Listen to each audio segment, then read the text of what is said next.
Hey, what's up? It's Kit. Time for another video. And while I was thinking this up, I was just discussing with myself, like, do I break this up into fast jigging and slow jigging? But kind of not, because at the end of the day, when you're fast jigging, all you have to do is kind of just reverse things for slow jigging. And then you get exactly, the same stuff. So what I'll do, instead of actually separating it, is I will say something about slow jigging, why, and then say something about fast jigging for basically the same thing.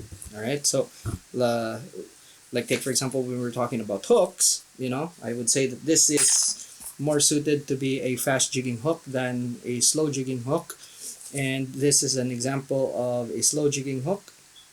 Something like that. But as you can see, they're kind of similar, but one is fat while the other is actually pretty thin. You can see from the profile there. All right, so stuff like that. Okay, so here are 10 tips on how to make better assist hooks. And by the way, if you're new to the channel, this channel talks about the hows and whys of fishing. We cover everything from big game, ultralight, everything in the middle, including fly fishing. And today we're talking about 10 tips to help you make better assist hooks. Okay, so tip number 1, it doesn't matter if it's fast jigging or slow jigging. Okay, and there are some hooks that are just made like this. It's kind of weird. Manufacturers kind of repurpose things. Okay, so that's something that you have to understand. So this hook, as you can see, is offset. Okay, so the eye is flat right there, and the hook actually going there. Okay, there's nothing wrong with this hook. In fact, if you have bought a Koika, Storm puts an offset hook there, and when you use it, it's fine. It catches fish, and that hook is free. So why complain? If you don't like that hook, take it off and then put another hook. But for this, if you bought, like, this is a gift from Wael and it came from Thailand, and there's a lot. Okay, so box of hooks look like that. It's called Sumo, or the brand is Sumo. So easiest way to deal with this, okay, is with a wrench. And I have these things lying around a lot. So I clamp it just like that with the wrench, and then I take a flat nose pliers. Thank you for reminding me of the name, Ray. I use them. I forget the name. Okay, so all you do is just turn just like that to straighten it, and majority of the time you don't snap it. Okay, so as you can see, that's pretty straight, and that's it. So this is a very good fast jigging hook. Can this be used for slow jigging? Yeah, it can. If you're fishing in an area where there's no way of escaping big fish, and you need a big stout hook, sure. That's if the conditions are actually favorable. Now, if the conditions are different and you're fishing for less strikes, then it becomes important to actually be on hooks such as these. Okay, so these are thinner, and what it does is it gives you a lot more penetrating power. So when the fish strikes with slow jigging, especially with slow jigging, pure slow jigging rods, the fish pretty much sets the hook on their own, especially when you're fishing in deeper water. But when you're fishing shallower for really big fish, yeah, this could help you out. So that type of hook can be used. So there's really no hard and fast rule. It depends on your environment. Now, if you're using this in deep water, then there's something wrong, because you might be missing strikes that you should be landing. Okay, but in shallower water, you have less stretch. And if you're fishing for bigger fish, of course, you'll have like a stouter rod. There are instances where you would be using rods that are not fit for the depths. Like take for example, if you're fishing in less than 100 meters of water, and you're using big jigs because you're after, like, I don't know, big really big fish in shallow water, then you could use something like a 900 gram rod. It could be like there's just, you're fishing a river or whatnot, and you're lucky enough to actually use really thick line and thick leaders and really big heavy jigs. So yeah, heavy gauge hook, you know. Same goes with your cord, of course. Very, very rare places on earth. Wouldn't want to be there, actually. All right, so that was number one, of course, the offset hooks.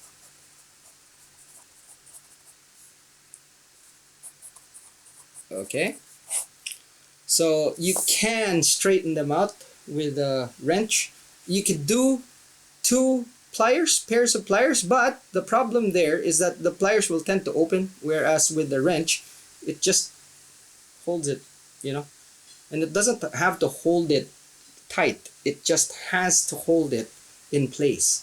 And then with a flat nose pliers, okay, you can just straighten the shank. Don't straighten this part, okay, the point part. It's the shank that you need to straighten. Alrighty? Okay. Now, obviously, we've touched up on thinner jigs, which is subject number 2, okay, or tip number 2. Light wire hooks are not only restricted to deeper water, of course, they can be used in shallow water as well. It gives you a very high penetrating power, and this is the 7269 from VMC. Okay, one of my favorite hooks. As you can see, this thing is forged, so the cross section, if you look, is flattened. Okay, it's round. It's round near the shank, and then it's flattened here. And what that does is adds a lot of power. But not only that, it is very, very strong. Now with the tech set angles that are placed there, it makes them even stronger because those flat surfaces become fulcrums, and the fish have to bend this, and this has to bend before this bends. Okay, so I believe I have like a video discussing this, but like I said, you know, kind of, this is kind of like a condensed thing. All right, so hooks with angles, and this is not only exclusive for VMC. Owner already has something like this as well. So that surface needs to, that angle needs to bend before this bends and before this bends. Whereas with a conventional hook, as you could see, once that bends, that's it. It just bends out. And this is lightly forged as well. However, this is super forged. So let's say VMC started with a similar diameter wire, but further forged it like this, and the heat treating, of course, makes the metal really, really strong. So it doesn't mean to say that it looks slim, that it's not strong. In fact, there's a lot of big fish that have been caught with this hook right here. Okay, and this is made specifically for slow jigging. Okay, VMC 7269, and there's an assist hook version of this. It's the 7269AH, which we have a hand in designing. Okay, so there we go. I'm not with the company anymore, but I'm not shy to say that these are probably some of the best out there. Okay, so I stand behind this hook. So light wired hooks such as these, even if you know, they're light, they're actually pretty strong. Okay. Third point is something that a lot of people miss out on. Okay. So before we even construct the assist hooks, these are things that you need to know. Okay, and it doesn't matter if it's VMC, the cheapest hooks, or even the most expensive ones from big brands like again VMC, Owner, um, Gamakatsu, and all the rest. Okay, Decoy, and these guys are all friends. Okay, the hook itself is made correctly. However, even if they say it's chemically sharpened or mechanically sharpened, from time to time they miss. From time to time they miss. Okay, so it's very important that before you start tying your hooks into assist hooks, that you sharpen them. Okay, this will probably hurt you. I know it has with me. uh, God knows how many times I've been stuck in the hand with hooks. But it is something that you need to do. And to do this, you need two things. Okay? A file. Okay? You need either of these. Okay? So you have a file. Well, third one would be a sharpening stone. I have examples here, but they're kind of the same thing as this.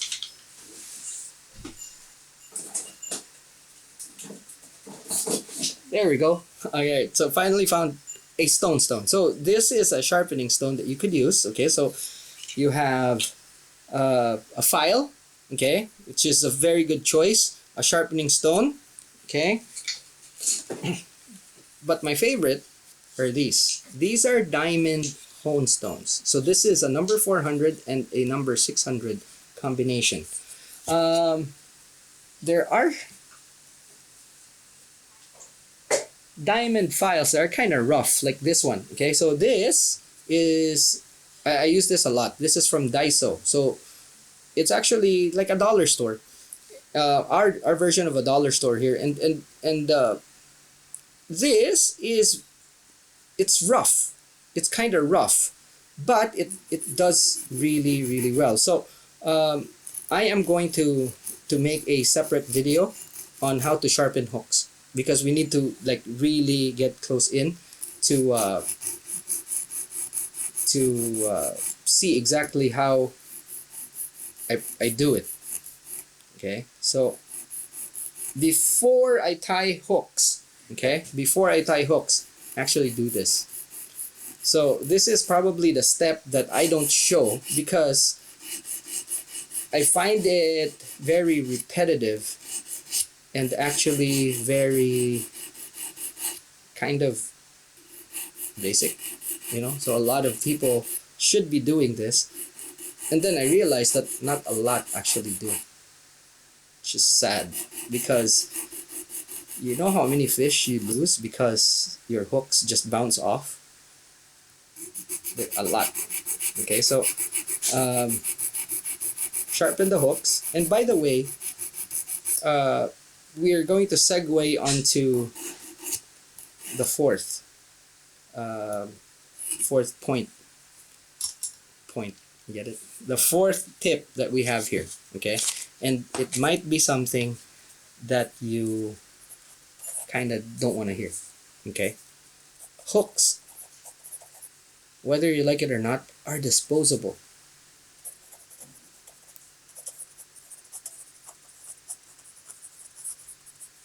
See, a lot of people think that you could use hooks over and over again, and yeah, you can. But see, the thing is, a lot of things happen with the hooks.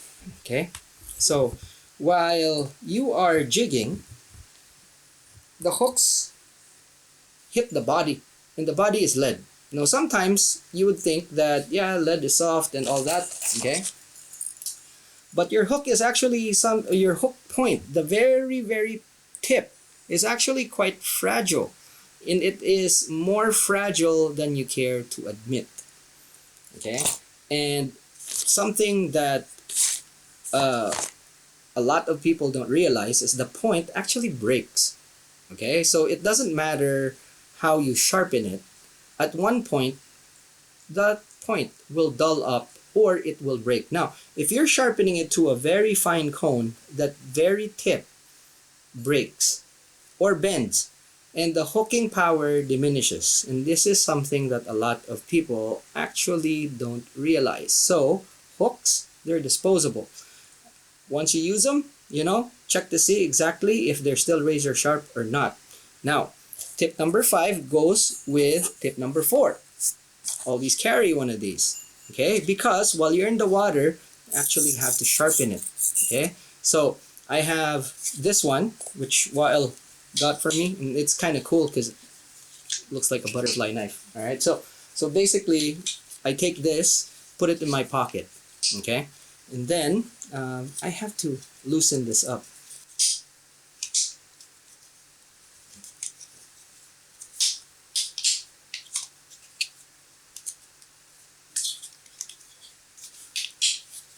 Been a while. Anyway, so always, so while you're jigging, okay, always carry one of these. Now, I don't care if you actually put it in your box. I always take at least one of these in a pocket. Okay, so if you need to sharpen, all you do is right, and then I have 2 grades. This is 400 and this is 600, and I sharpen this like so. Just a few dabs, okay, and then switch it over to the finer one.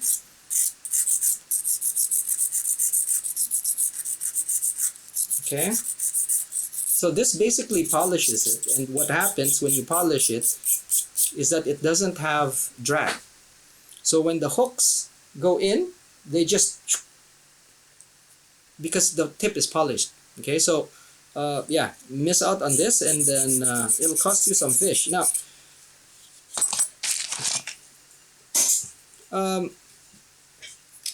having polished tips on hooks, okay, so that's tip number 6, polished tips.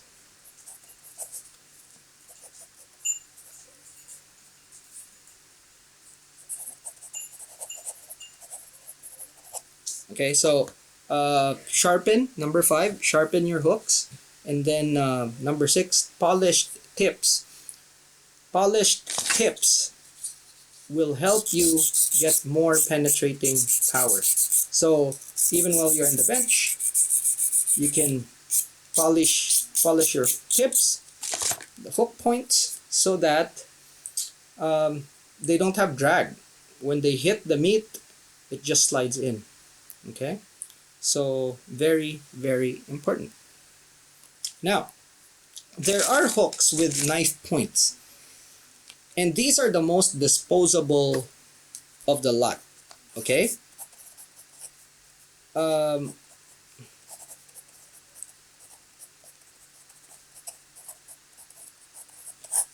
if there's a lot from Owner, there's a lot from Gamakatsu, there's a lot from a lot of all brands have knife points. So just to give you an example of what a knife point looks like, okay, I'm gonna zoom in.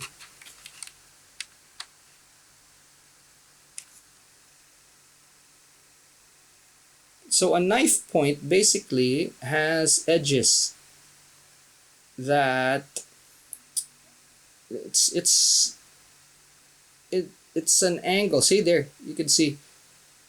So these guys are the most disposable, and this is what a lot of people don't realize, that if you have knife points, yeah, they're very, very disposable.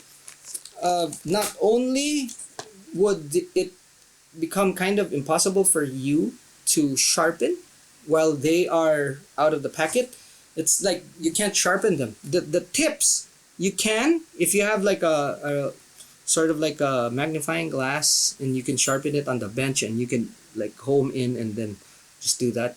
But largely what happens is that if you bent that hook, kind of different already. Okay, so when you bend that point, you can sharpen it with a file or with the sharpening stone, but just know that uh, these hooks are very disposable. So when you're on a fishing trip and you have hooks that have knife points, when you feel as if the tip isn't there anymore, just replace it. And then when you get home, you can sharpen those and get a few more uses. However, in its brand new state, as soon as that point actually bends, that's it for that hook. Okay, so no more knife points. So knife points are only good for a couple of fish or so. Okay, if it actually lasts longer than that, great. But generally, when you just take your finger and just see if it's still sharp, and it's not sharp anymore, then just put it aside, wash them, put them aside, and then once you have time, sharpen them, resharpen them. And I mean, when I say resharpen, it means reprofiling. So you're gonna have to really take the edge off, or those knife points off. You kind of reprofile it so that you'll have a brand new tip. Okay, and that you can use over and over again. But as far as knife points are concerned, they're really very disposable. But they also give you a lot of penetrating power, so cannot be discounted as far as that is concerned. So they're very good hooks. It's just that you have to realize that they're pretty disposable. Okay, 8. Choosing cords. Okay, there's different types of cords. There's wired cords such as these marine whites from fish fighters, and then there are these PE cores, and of course there are those with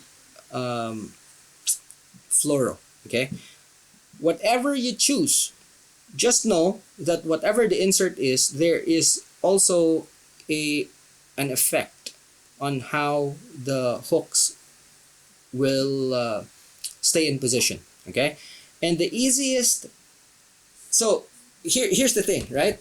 If you have a mono core inside, as soon as the fish bites, that thing actually kind of coils, and it would be very difficult to bring it back to the way it was, which is straight, right? So the easiest way to do that is with a lighter. Heat controls the fluorocarbon inside. So just a little bit of this, and then it'll be easier to straighten out. Okay. As soon as it stretches out and it's still warm, you dip it in water. Okay, it cools it down and keeps it in position. Now the hardest to manage would be wire, because wire will kink, and when it kinks,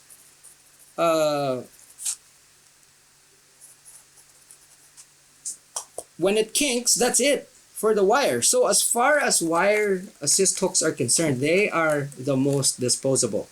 Second would be the fluoro core, and the easiest to manage would be the ones with PE cores. So as soon as you position it and they stay the way they're supposed to.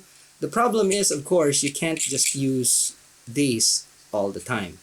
So when you can, for fast jigs and slow jigs, when you can, okay, always ensure that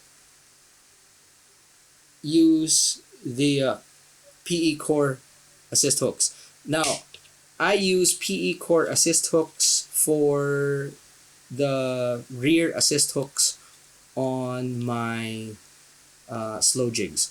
For fast jigs, there's no choice. Okay, if you want to spiral this and use it like that, then you can use the one with the core, but majority of the time we splice for fast jigs, so kind of doesn't matter. Okay, now number 9, hard to illustrate. Okay, but we have this, and I have one in the tube. Okay, so these, let's just say that there's something in the middle. Okay, but this one right here is actually thin type super glue, and then this is actually the thick type. Okay, so any more than this would be a gel. Okay, so I don't use the gel. Wael does, and he makes horrible assist hooks. But the thick type is majority of what I use, and the thin type has its uses as well. Now, when to use them? When I want things to get penetrated fast, I use thin type. So, like take for example, we are tying a let's do one here. Okay, I'm gonna bring you guys in. Okay,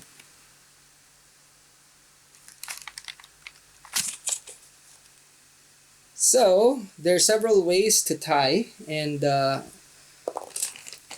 we actually need a bigger hook for this so that you guys can see. Now this is not the correct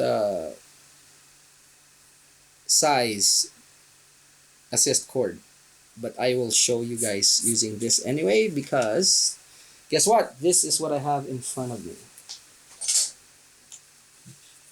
So we'll use it. Okay, and then there we go. Now I'm gonna bring you guys in further so that you guys could really see this, what I'm trying to talk about here.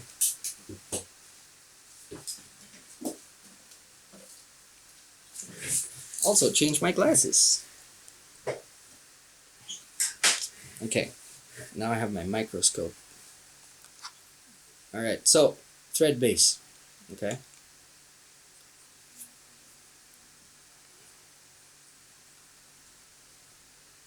and you can see that the color of the line actually changes as soon as I wrap it, because that is tight. That's very tight, wound tight on there. Okay, you could do spirals. For this example, we'll do a thread base just like that. Okay, so we have that. Now, is it clear? Yeah, probably.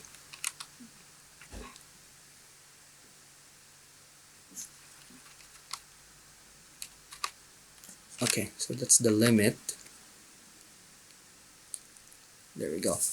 So I want to make sure that you guys actually really see this. Now, we could do a lock with a knot here, but we won't. Okay, so we're just gonna be doing it like this, because this is a very good example for that super glue. Okay, so spiral back so that we actually get that end to behave like so. Couple there. As you can see, I'm actually doing spirals. Now I'm also tying this at the back, okay, so that you guys can see, instead of actually tying it inside right here. It's just easier for me to focus on this. Okay, so take note. Now I take the thin super glue and then I put it here. So as soon as I put it, you could see that it gets absorbed. Okay, it gets absorbed because it's thin, right? The thin formula helps. So now you have, where's that thing? Okay, so basically now what you have is, okay, so what you have is the super glue going from the cord all the way down here, because it gets absorbed. Okay, very, very important. Now, so when you're tying, it actually goes through everything. If you're putting something thick there, this whole thing, okay, it'll actually take the super glue down here. It'll push it sideways. But as you can see here, as soon as I wrap, the color changes. And the so here you can see that the color blends in, and here you can see that it's tight, but you can see that the super glue is affecting these wraps right here, but not the one that's over here, because all the super glue is here. So each time you wrap, okay, the braid that's on top absorbs the super glue, because that whole thing is actually saturated. Okay, here as you can see, there's even a fiber that's up here. Okay, because it's not even glued in place. It's on my side now, but here you can see it, right? You can see that right there, just right there. There's a tip, so I'm gonna burn that. So, all right. So, thin super glue.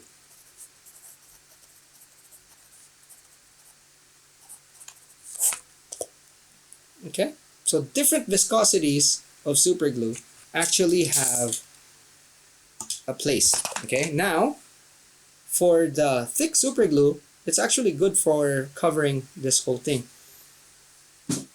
Just take note, if you only have to buy one type, buy the thin ones. Alrighty.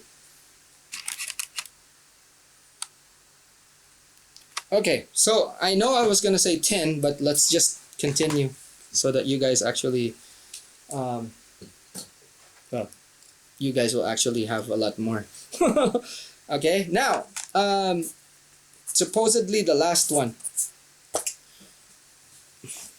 thinner braid, the ones that you tie with, okay, the binding, I use fishing braid.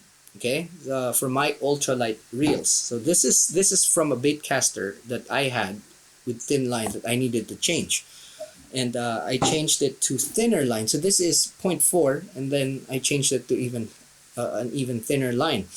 So I had this, instead of actually putting it somewhere else, I decided to just use it. Okay, so it is, oh, look at that, see the this thing is fully saturated. Okay, so as you can see there, it's one piece. So this is the back, this is already here, and here you can see that it's actually stuck. So you have to like really work to get that off, and there's residue, so scrape that off. So like I said, thin. Just a proof of concept there for you. So that's actually has glue all over it.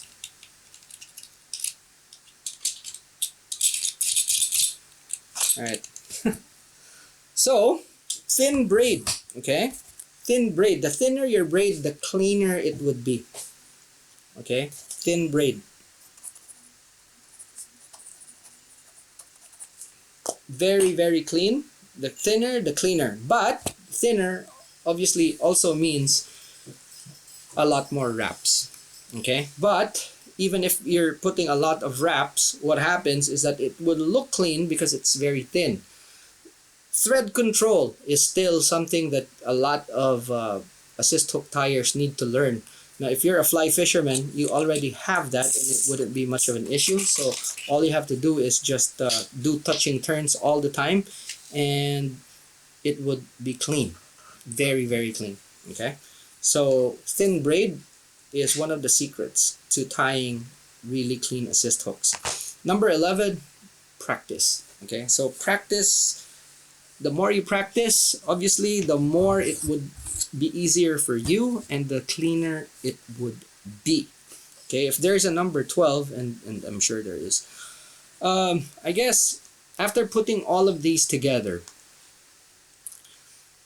um, you tend to realize a lot of things, like having a simplistic approach on things is actually better.